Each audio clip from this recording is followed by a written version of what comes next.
Hello students, Kumar study circle में आप सबका स्वागत है। आज सीजी सेट एग्जाम का नोटिफिकेशन जारी हो चुका है। मैंने सीजी सेट मैंने आपको बता दूं, छत्तीसगढ़ स्टेट एलिजिबिलिटी टेस्ट होता है। ये जो होता महाविद्यालय में सहायक प्राध्यापक, ग्रंथपाल आदि जो प्रोफेसर मैंने असिस्टेंट प्रोफेसर इसके जो चयन किया जाता है उसके लिए जो सीजी सेट एग्जाम को दिया जाता है, सीजी सेट होता है। मैं आपको बता दूं, लगभग 5 साल बाद ये एग्जाम हो रहा है।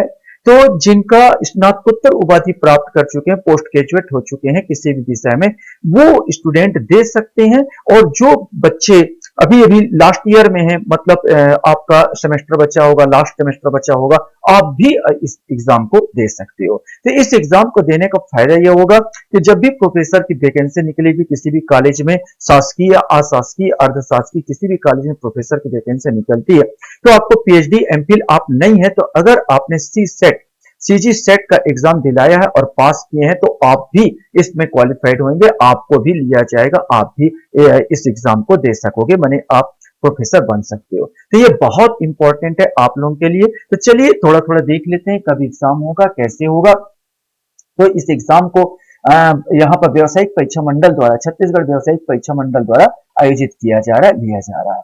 तो छत्तीसगढ़ राज्य पात्रता परीक्षा सीजी सेट 2024 के आयोजन के संबंध विज्ञापन प्रकाशित के लिए बाबत लिखा गया। विषय अंतर्गत लेख है कि छत्तीसगढ़ व्यावसायिक परीक्षा मंडल अटल नगर, नवा रायपुर, छत्तीसगढ़ के माध्यम से छत्तीसगढ़ राज्य पात्रता परीक्षा सीजी सेट 2024 की परीक्षा आयोजित करने के संबंध में जारी किए जाने वाले संक्षिप्त विज्ञापन और विज्ञापन संलग्न प्रेषित है। कृपया संचित विज्ञापन 3 राज्य स्तरीय प्रमुख दैनिक समाचार पत्र में विज्ञापन रोजगार नियोजन का मागी अंक में प्रकाशित करने कष्ट करें। छोटा सा एक नोटिफिकेशन था। इसके बाद इसके डिटेल में अपन यहाँ पर देखने की कोशिश करें तो ये अपन संक्षिप्त विज्ञापन में आता है। विज्ञापन में छत्तीसगढ़ शासन उच्च शिक्षा विभाग महाविद्यालय अनुदान आयोग नेट ब्यूरो छत्तीसगढ़ व्यावसायिक परीक्षा मंडल नवा रायपुर अटल नगर छत्तीसगढ़ को छत्तीसगढ़ राज्य पात्रता परीक्षा सीजी सेट 2024 हेतु राज्य एजेंसी के रूप में नियुक्त किया गया। मतलब इसको छत्तीसगढ़ व्यावसायिक परीक्षा मंडल व्यापम द्वारा लिया जाएगा। सेट हेतु पात्र उम्मीदवार से ऑनलाइन आवेदन पत्र छत्तीसगढ़ व्यावसायिक परीक्षा मंडल नया रायपुर छत्तीसगढ़ की वेबसाइट यहाँ पर दिया हुआ है, पर आमंत्रित किए जाते हैं। उक्त पात्रता परीक्षा हेतु परीक्षा शुल्क संबंध, यहाँ परीक्षा शुल्क के बारे में सिंपल सा पढ़ के बता दे रहा हूँ कि जो छत्तीसगढ़ के मूल निवासी है उनको किसी प्रकार का शुल्क देने की आवश्यकता नहीं है, लेकिन दूसरे स्टेट के जो बच्चे हैं उनको देना पड़ेगा। 700 रुपए दूसरे स्टेट के बच्चों के लिए इस एग्जाम को देने के लिए लगेगा, लेकिन हमारे यहाँ के जो निवासियों के लिए बिल्कुल निःशुल्क है। अगर आप स्नातकोत्तर डिग्री हासिल करके रखें, आपके पास 55 जनरल है तो 55% से ज्यादा मार्क्स है, और अगर रिजर्वेशन में आते हैं 50% से ज्यादा मार्क्स है तो इस एग्जाम को दिला सकते हो आप। परीक्षा का डेट भी फिक्स कर दिया गया है। ये ऑनलाइन आवेदन पत्र भरने और भर कर जमा करने की अंतिम तिथि 9 जून 2024 को है, और ये 7/7/2024 के दिन रविवार को इसका पेपर होगा।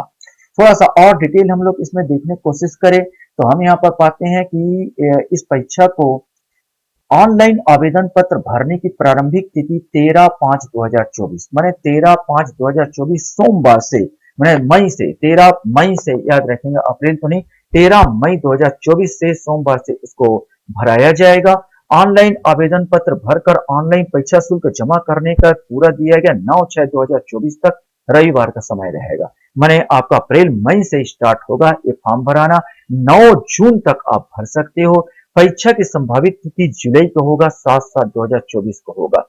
इसमें 2 पेपर होंगे, प्रथम पेपर और सेकंड पेपर। प्रथम पेपर 10 से 11 बजे तक होगा, जो 50 नंबर का पेपर होगा, 50 क्वेश्चन होंगे। पेपर सेकंड जो होगा 11:30 से 1:30 बजे तक होगा। ये 100 नंबर के 200 नंबर के क्वेश्चन से 100 क्वेश्चन इसमें रहेंगे। परीक्षा केंद्र गिने चुने हैं, अंबिकापुर, बिलासपुर, दुर्ग, जगदलपुर, रायपुर, दंतेवाड़ा, कांकेर और जसपुर। इसी में से कुछ आपको भरना होगा, और पहले ही बता चुका हूं कि आप छत्तीसगढ़ के निवासी हैं तो आपको कोई शुल्क नहीं लगेगा, लेकिन अदर स्टेट के हैं तो 700 रुपए आपको शुल्क लिया जाएगा। पात्रता के लिए अगर बात कर दिया जाए तो सिंपल सा वो बच्चे पात्र होंगे, इसमें ध्यान रखेंगे कि उसने स्नातकोत्तर उपाधि के समकक्ष परीक्षा मान्यता प्राप्त विश्वविद्यालय से कम 55%, अगर आप जनरल हैं तो कम से कम 55% से उत्तीर्ण किए हो। अगर आप अनुसूचित जाति, अनुसूचित जनजाति, अन्य पिछड़ा वर्ग, क्रीमी लेयर, निःशक्त जन है तो 50% आपका चलेगा। 50% अंकों के साथ आपने इस परीक्षा को उत्तीर्ण किया। और एक और चीज है, जो स्नातकोत्तर समकक्ष उपाधि परीक्षा अंतिम वर्षों में सम्मिलित है, वो भी परीक्षा दे सकते हैं, बशर्ते 1 वर्ष के अंदर आपको न्यूनतम जो अंक है वो प्राप्त करना होगा। तो ये आपको दिमाग में रहना चाहिए। ये एक छोटा सा चीज है, क्रीमी लेयर एयर के संबंध में मैंने बता दिया, मापदंड को इसमें बता दिया, सर्टिफिकेट यहाँ पर संस्था स्नातकोत्तर डिग्री के संबंधित है। अब आता है कि परीक्षा के विषय क्या क्या होंगे। तो परीक्षा के विषय जिस प्रकार नेट का होता है 19 विषय, ठीक उसी प्रकार जिस प्रकार आप लोग प्रोफेसर बनने के लिए नेट के एग्जाम देते हो, तो यहाँ पर भी जो छत्तीसगढ़ गवर्नमेंट की सीजी सेट का एग्जाम निकला, नेट टाइप ही है। नेट के एग्जाम टाइप है, 19 विषय नेट में होते हैं। तो यहाँ भी नेट में आपको फर्स्ट पेपर तो सबके लिए अनिवार्य है, 50 क्वेश्चन आपका दिया जाएगा, लेकिन सेकंड पेपर 19 विषय में से कोई एक विषय जिसमें आपने स्नातकोत्तर किया हो उससे संबंधित आप भर सकते हो। इसमें हिंदी है, पॉलिटिकल साइंस है, सोशियोलॉजी है, जियोग्राफी है, मैथमेटिकल साइंस है, लाइफ साइंस है, कॉमर्स है, संस्कृत है, लाइब्रेरी इंफॉर्मेशन साइंस है, होम साइंस है, इंग्लिश है, इकोनॉमिक है, हिस्ट्री है, फिजिकल साइंस है, केमिकल साइंस है, कंप्यूटर साइंस एंड एप्लीकेशन है, लॉ है, साइकोलॉजी है एंड फिजिकल एजुकेशन। इतने सारे यहाँ पर विषय हैं जिसमें से भी आप चयन कर सकते हो।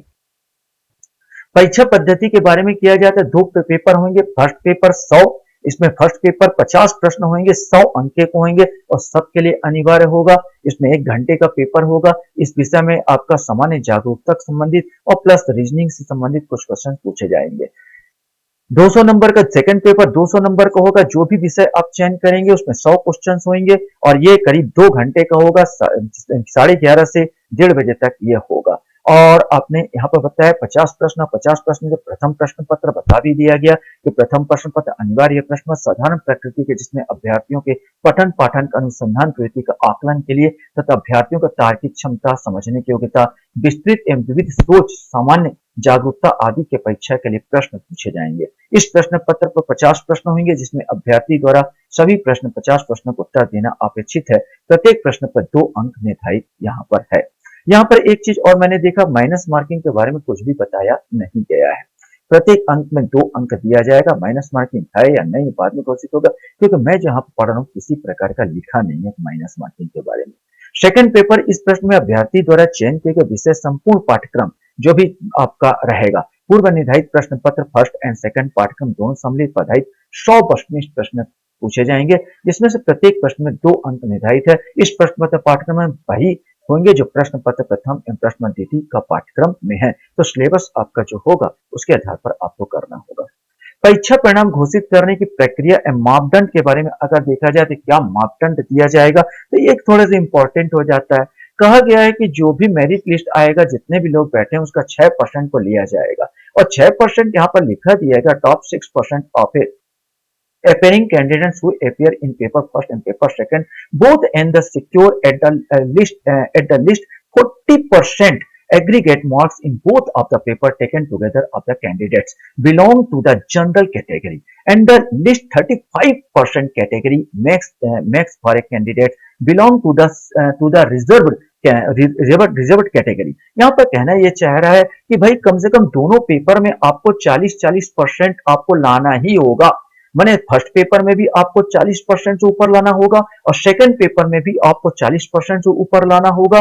ये किसके लिए है? जनरल के लिए है। अगर आप SC, ST, OBC के कैंडिडेट है तो आपको 35% दोनों विषय में आपको लाना होगा, अलग अलग याद रखना, दोनों विषय में अलग अलग 35% से अबोव लाना होगा तो आपको मेरिट लिस्ट में शामिल किया जाएगा। इसका अर्थ ये नहीं कि आप 40% लाने पर ही पास हो जाओगे, आपको 6% इसमें टॉप 6% को आपको अपीयरिंग कैंडिडेट को ही लिया जाएगा। अब उसके आधार पर मेरिट लिस्ट बनाया जाएगा। लेकिन आपका किसी विषय में 40% में जनरल है, 40% से भी कम लाते हैं तो आपको नहीं गिना जाएगा, हटा दिया जाएगा। अगर आप आरक्षण में आते हैं और 35% किसी भी विषय में 35% से कम लाते हैं तो आपको हटा दिया जाएगा। आपको मेरिट लिस्ट में जो वो रहेगा उसमें से नहीं लगाया जाएगा, नहीं लिया जाएगा। टॉप 6% को ही आपको लेना है। तो आपको इतना याद रखना कि दोनों पेपर में कम से कम जनरल है तो 40% और अगर आरक्षित वर्ग में तो 35% लाना ही होगा। इसके बाद आपका देखा जाएगा तो यहाँ पर कुछ चीजें इंपॉर्टेंट चीज यही आपका दिया गया है और बाकी तो कुछ इंपॉर्टेंट नहीं दिया गया। परीक्षा का कुछ संबंधित कुछ निशान निशान के बारे में बताया गया, बाकी कोई इंपॉर्टेंट नहीं है। आशा करता हूँ ये वीडियो आपको अच्छा लगा होगा। वीडियो वॉच करने के लिए धन्यवाद। Thank you very much.